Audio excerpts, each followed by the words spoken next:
I am the Tofu Golem. Please enjoy the video.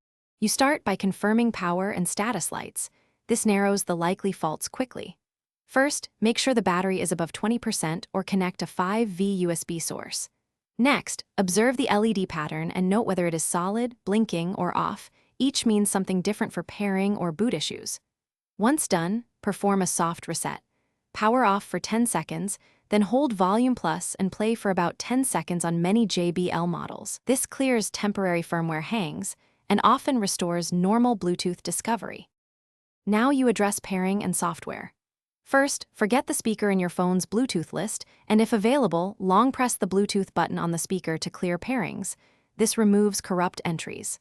Then, use the JBL app to check and apply firmware updates. Make sure your phone has steady Wi-Fi and the speaker is charged above 50% so updates complete. Once updated, test pairing with a second device. That helps determine whether the problem is the phone Bluetooth stack versus the speaker itself. Finish by ruling out hardware faults. Inspect the charging port for debris and test with a known good cable and charger.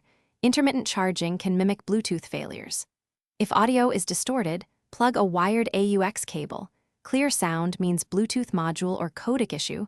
Muffled sound means drivers. When all else fails, perform a factory reset via the manual or contact JBL support.